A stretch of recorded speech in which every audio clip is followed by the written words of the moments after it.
Self-branding, also known as personal branding, is the act of individuals developing a distinctive public image for commercial gain and/or cultural capital.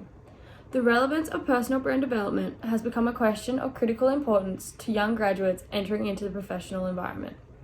In recent years, due to the rise of social media and the growing competitiveness in the modern workforce, personal branding has become more and more important for young professionals. A personal brand is no longer reserved for celebrities, sports stars, or businesses, but rather considered a necessary strategy for achieving professional success. It has become a necessary tool for differentiating yourself and has expanded into the careers of individuals across a wide range of industries. Alana Rearson, in her research paper, Selling Yourself in the United States, examines both the positive and negative aspects of personal branding, specifically on students going through the process of job interviews.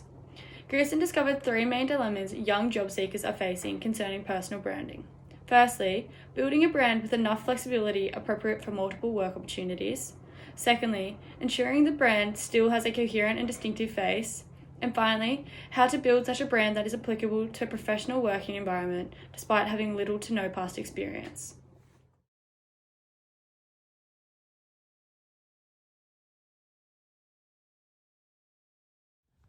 Personal branding may be the differentiating factor in being hired over other graduates and competitors.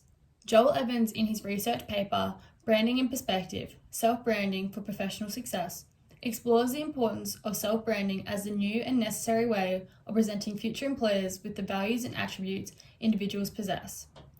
Evans describes the significance of ensuring the perception that one has and maintains a range of unique features that are desired by the prospective employer in order to sell oneself coherently. In this regard, self-branding has become crucial for graduates as a means of defining their strongest attributes and selling themselves to employers. With a new social media platform seemingly popping up every day, the need to grow and adapt to the many ways that one can present themselves online can be difficult, particularly in finding the balance between reputation, trust, identity, personality, and execution.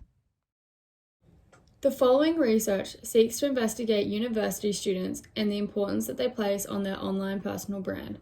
The research draws on a combination of qualitative and quantitative data to address this issue. Primary data in the form of interviews with the University of Wollongong students is supported by secondary data found in previous research studies and journal articles on the broader and separate topics of personal branding in young professionals, ultimately answering the question, how are university students using social media to develop and maintain a personal brand?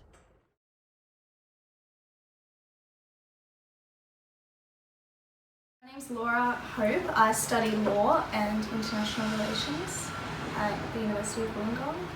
So, hi, my name is Sky Bothan Barnes. I'm 22 years old. I live in Wollongong and I'm studying marketing, communications and public relations at UOW. My name is Rachel Abbott. I study graphic design and media and communications and journalism at Wollongong. So my name is Georgia and I studied a Bachelor of Communication and Media Studies and I now work at Southern Cross Asteria in Sydney. My name is Susie Alderman and I study Communications and Media and International Studies at the University of Wollongong.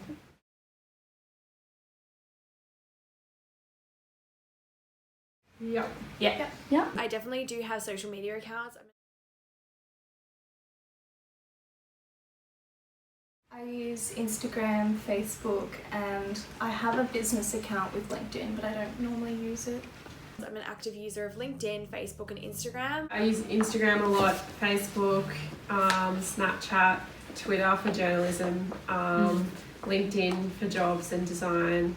Mostly Instagram now, but I still occasionally check like Facebook and I use LinkedIn. The same, LinkedIn, and then Facebook and Instagram are probably my most two, and I don't have Snapchat anymore. And daily, I usually am just reposting things though. I don't tend to post my own content daily. I definitely think my Instagram platform is something that I post on a lot more regularly than both my Facebook and LinkedIn. I haven't been posting on my personal Instagram much at all recently, but on my design one, I try and usually post like once a day or a couple of times a week. Once a week or once a fortnight. I'm not big on uploading anything, to be honest. I probably only post like once a month. I used to, but I changed to public when I started posting more information for resources in my field of work. I was told that as an employee that I should have all of my social media put on private, so that if I had any kind of media that was, you know, potentially controversial to my potential employers, that they wouldn't be able to see it. My design Instagram is on public, obviously, so I can be discovered, and my personal Instagram is on private. I feel like I don't want random people that I don't know seeing everything. Instagram is set on private, and only because I post more on Instagram, so I don't want random people following me on Instagram. And my business Instagram's on public, and my private one's on, like my personal one's on private, but I don't really know why that is, because there's not really anything on there that's like going to be detrimental for anyone to see, but I just think it's nice to sort of have like a bit of privacy. Moment Instagram, because that's where I follow the most amount of people that are relevant to what I'm posting about. Probably put more effort into my Instagram account. Yeah, definitely Instagram. I get clients like solely off of Instagram, just random people I don't know who follow me and like what I do, and then I end up getting work from it. So Instagram's important. My personal Instagram, but definitely professional, would be LinkedIn. Mine's probably a mix with Instagram, but maybe more so Facebook, because like I've got a lot of friends on Facebook that are in networks and like employers on Facebook as well, so I feel like I need to put more thought into what I put onto Facebook, whereas Instagram is mostly just friends.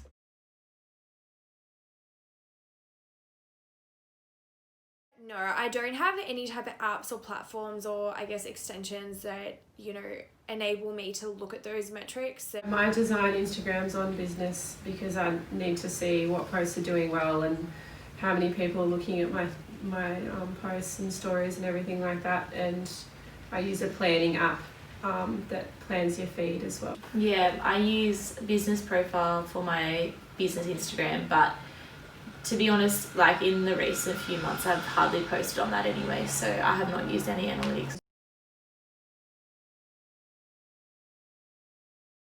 When you're considering what a future employer might consider when they're looking at your profile, you're sort of also taking into account your family and your friends, because your employer is probably going to be the biggest scrutinizer of what you're posting. So I would say my employer. I think because I post more so on Instagram than anything, it's more so tailored to what my friends and followers and family are going to see. For me, the most important thing definitely with my design Instagram is just that everything is like my aesthetic and looks on brand, and it is aligned to that. Like everything needs to look cohesive. Like what I want my family and friends to think, I want them to just acknowledge and like know that I have like a really great life. I probably think about what my family and friends are going to think of it more than an employer does.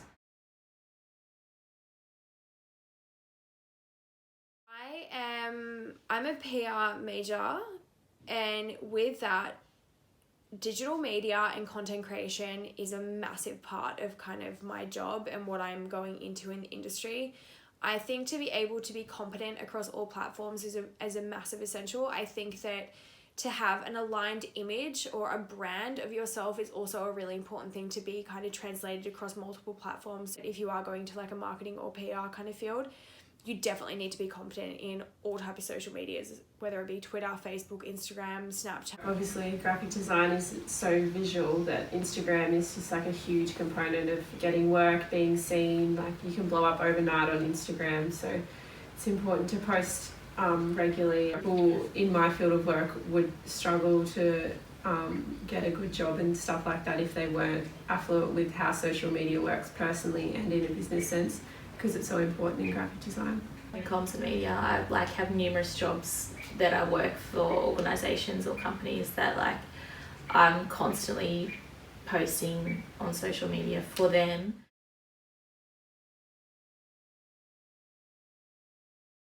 Days when employers are looking at your resume, they're not just looking at the piece of paper, they're searching your name, they're Googling you. So it is important to ensure that if you are going to have a social media presence, that it is one that you're proud to present an employer. But I don't think that it is necessary that someone have a presence in my field of work. I don't think you need an Instagram or a Facebook to be a human rights lawyer. Maybe it's a good idea to create kind of like have your personal profile but also kind of have one as like well, so maybe have one that's private and one that's more, you know, not private, so that if people do want to view your profile, then you have like kind of like an open one that professionals would see. Yeah, obviously it's really important for me to, like on my design Instagram, to have a good portfolio and show off the work that I do, because you can so quickly look at an Instagram page and either be impressed or not. Personally, like having a brand has been really important. Like a personal brand is really important, especially doing freelance work. I think I sort of online resume, it's like got elements of writing from comms and media, but then like floristry work as well. There's all different sort of stuff that covers a broad range of areas, or even like websites that I've built or projects that I've done. I think to be able to just send an employer a website that shows everything that you've done is like a portfolio online, I think is really valuable for a comms graduate for sure.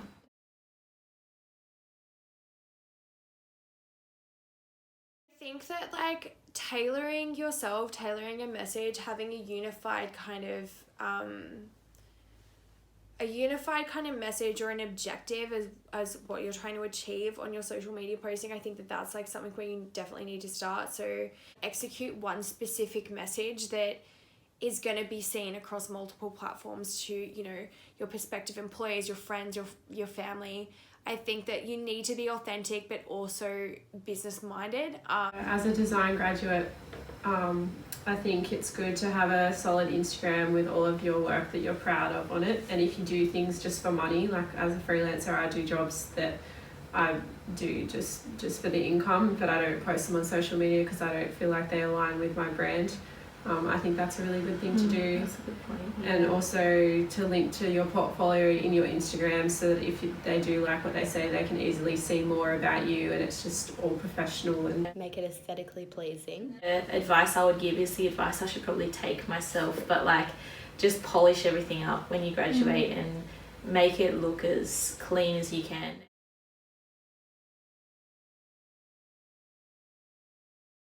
For me personally, going to the PR marketing field, that LinkedIn 100%, like you don't show that you're an active member of LinkedIn, prospective employees are just kind of look at you and brush you off because it's not actually giving them the amount of information that they need about you.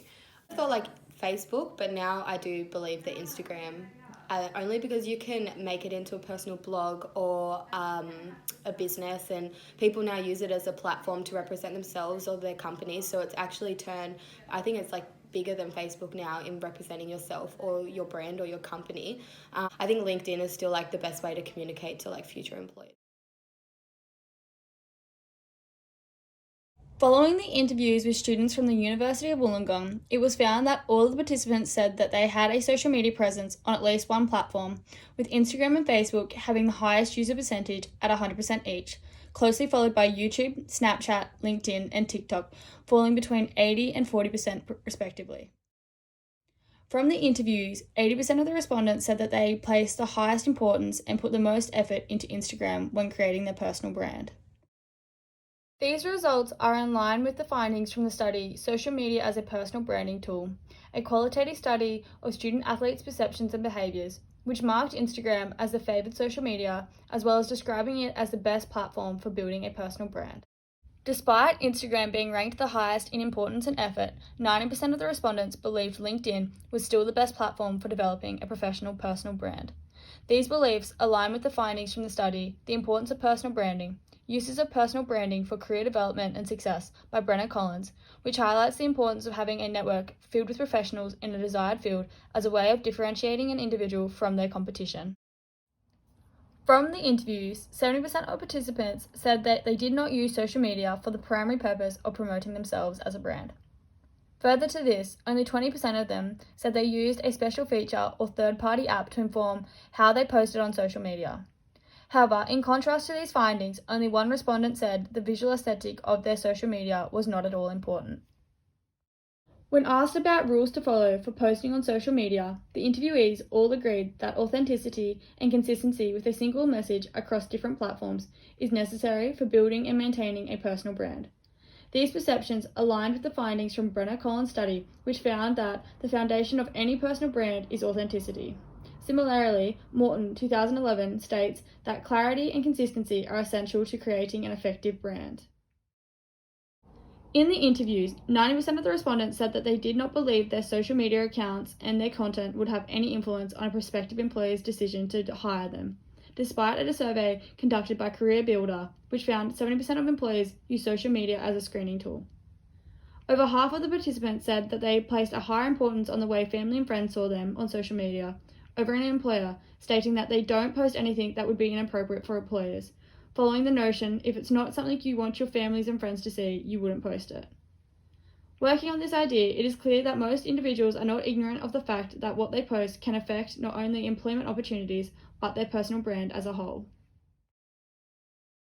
Although the concept of personal branding is by no means new, the online platforms in which digital personal branding occurs are constantly changing. It is possible to argue that while social media has made it easier to create a brand, it also raises a lot more questions and answers in regard to what constitutes effective personal branding, in that there is no one way or exact science to using social media for personal branding, ultimately highlighting the need for regular research and data collection to be conducted to determine exactly how students are using social media profiles to build personal brands for future career development and success.